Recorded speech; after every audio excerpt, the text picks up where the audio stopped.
Jeffrey Epstein's death in August 2019 shocked the world and ignited endless speculation. The news spread rapidly, dominating headlines and social media feeds across the globe. People everywhere were left reeling, struggling to comprehend how such a high-profile figure could die under such mysterious circumstances. He was found unresponsive in his New York jail cell, awaiting trial for sex trafficking. Epstein's arrest had already exposed a web of powerful associates, and his upcoming trial promised to reveal even more. The world watched closely, expecting answers that would never come. Officially ruled a suicide, the circumstances immediately raised doubts, especially given his connections to powerful figures. Many questioned whether the truth was being hidden, and rumors of foul play began to swirl almost instantly. How could such a high-profile inmate die unnoticed in a supposedly secure federal facility? The Metropolitan Correctional Center was meant to be one of the most secure jails in the country. Yet somehow, Epstein slipped through the cracks. The guards on duty were later charged with falsifying records, admitting they'd neglected their rounds. Their actions only fueled suspicions, as many wondered if their negligence was accidental or intentional. The public demanded answers, focusing on one thing: the surveillance video outside Epstein's cell. If the cameras had been working, surely they would hold the key to what really happened that night. When the government released the footage, it only deepened suspicion. A crucial minute was missing. That missing segment became the focal point of countless debates and online forums. That gap became the epicenter of conspiracy theories and public outrage. People from all walks of life demanded to know what happened during those lost seconds and why the footage was incomplete. Today, September 3, 2025, the story is back in the spotlight. New developments have reignited interest, and the world is once again asking questions that have gone unanswered for years. The House Oversight Committee has released thousands of documents and new video files, including the infamous missing minute. Investigators and journalists are poring over the material, hoping to finally shed light on the mystery. For years, that blank space fueled doubt and speculation. It became a symbol of unanswered questions and the limits of official explanations. Now, with new evidence, we can finally examine what really happened to the surveillance tapes that night. The world waits to see if the truth will finally come to light, or if the mystery will only deepen. The search for truth begins with the missing minute. What secrets will it reveal, and will it finally put the speculation to rest or spark even more questions? At the heart of the Epstein controversy was a 60-second gap in the hallway surveillance footage. The video jumped from 11:58:59 p.m. to midnight, right when every second mattered. For many, this wasn't a glitch. It looked like a deliberate omission. The missing minute became a symbol of distrust, fueling theories that something critical was being hidden. People dissected the timeline, asking, was this enough time for foul play? Could the camera have been tampered with? The government's inability to explain the gap only made things worse. This single minute became proof, for many, that the official story couldn't be trusted. The missing minute was more than a technical error. It was a crisis of public confidence. When the Department of Justice released the surveillance video, it was supposed to provide clarity. Instead, it raised more questions. The footage was choppy, edited, and, most importantly, missing the crucial minute. Digital experts quickly noticed signs of tampering. The video had been processed with Adobe Premiere Pro, and computer cursors and menu overlays were visible. This wasn't raw footage. It was a recording of a playback, easily manipulated. The time and date display looked off, further undermining trust. The official explanation, a camera malfunction, didn't hold up under scrutiny. The evidence meant to reassure the public only deepened suspicion.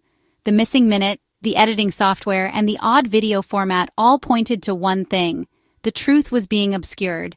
The original footage destroyed confidence in the investigation. Everything changed on September 2, 2025. It was a day that would be remembered as a turning point in the ongoing search for truth. The world woke up to headlines that promised long-awaited answers, and a sense of anticipation swept across the country. The House Oversight Committee, after years of mounting public and political pressure, released an unprecedented trove of evidence, over 33,000 pages of documents and more than 13 hours of never-before-seen surveillance video. This was the result of relentless advocacy from journalists, activists, and families seeking closure. This was not a rehash of old evidence. It was raw, unfiltered footage captured directly from the night of Epstein's death. The material was untouched, providing a rare, unmediated look at the events as they unfolded in real time. The new video files looked different from anything previously released. There were no computer cursors, no overlays, and even the timestamp font had changed, suggesting these were original files, not edited versions. Most importantly, 2 new clips covered the exact minute that had been missing for years, the 60 seconds that had fueled endless speculation and conspiracy theories. For the first time, the public could see what happened around midnight. People gathered in living rooms, cafes, and public squares, glued to screens as the footage played out.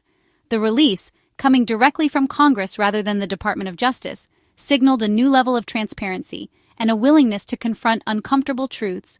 Lawmakers from both parties stood together demanding accountability. Now, for the first time, the public had access to the unfiltered evidence, able to draw their own conclusions.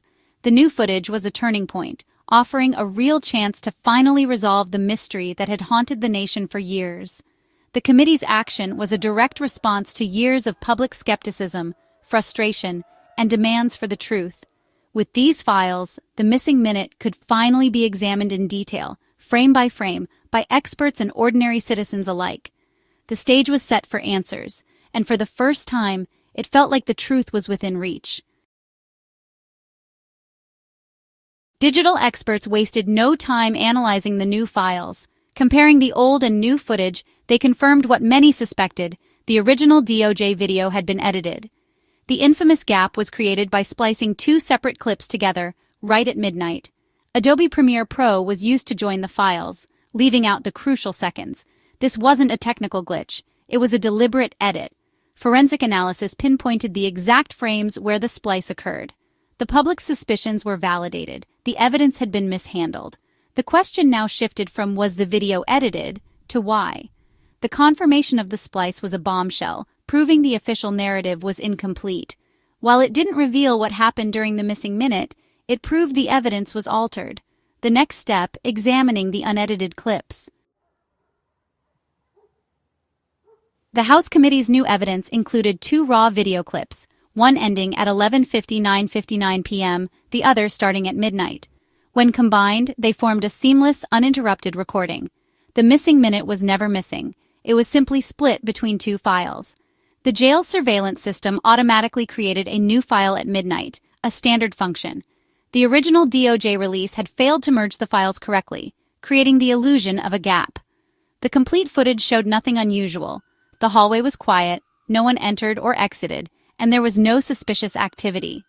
The infamous minute was utterly uneventful. The entire controversy stemmed from a technical misunderstanding and sloppy editing. The truth was mundane, not sinister. The missing minute was a product of human error, not conspiracy. This revelation changed the narrative entirely. The real story was about incompetence, not cover-up. The mystery was solved by simply playing 2 files back-to-back. The newly released footage didn't just add to the story, it directly contradicted the official explanations that had been given to the public up to that point. Suddenly, what was once considered a closed case was thrown wide open again, and the public was left questioning everything they'd been told. Former Attorney General Pam Bondi had confidently stated that the last minute of footage was deleted every night as part of a routine procedure, suggesting there was nothing unusual about its absence. But the new video evidence proved this explanation was simply not true. The footage hadn't been deleted at all. It had just been saved in a different file, overlooked by those responsible for reviewing the evidence. This glaring contradiction raised troubling questions. Was the public deliberately misled, or were officials themselves in the dark, relying on faulty information? The uncertainty only deepened the sense of mistrust. Over time, the official story kept changing, from claims of a technical malfunction to routine deletion, and finally to a simple file change. Each new explanation chipped away at public confidence, making it harder for people to believe anything they were told. The fact that a high-ranking official gave a verifiably false explanation is a serious issue in itself, regardless of intent. It highlights a breakdown in communication and accountability at the highest levels. Even after the mystery of the missing footage was technically solved, the credibility of the entire investigation had already suffered a major blow. doubt lingered in the minds of the public and the press. The public learned a hard lesson. First, official explanations aren't always reliable, and sometimes the truth only comes out after persistent questioning and scrutiny. It took relentless pressure from journalists, activists, and concerned citizens to finally get the real story. Transparency and accountability proved to be the only way forward. This episode exposed deep flaws in how crucial evidence was handled, stored, and communicated to the public. It was a wake-up call for everyone involved.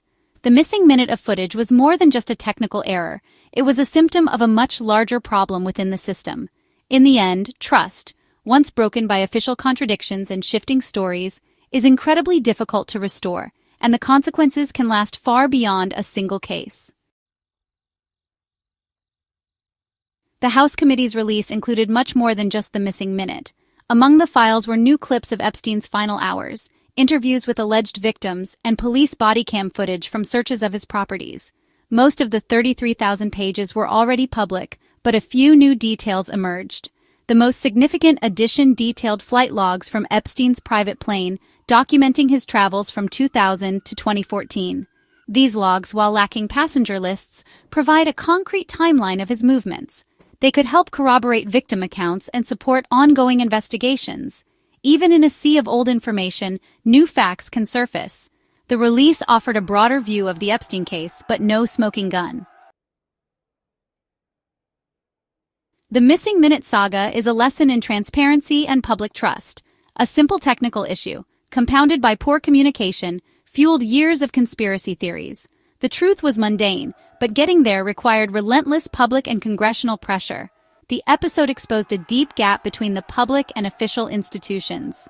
While the missing minute mystery is solved, questions about incompetence and misinformation remain. The focus on a single minute became a symbol of a much larger problem. When evidence is hidden, trust collapses. The House Committee's release was a step toward rebuilding faith in the system. It proved that demanding answers can lead to results. The story isn't over. Many files remain sealed, and the push for full transparency continues. For the victims and the public, the search for truth is far from finished.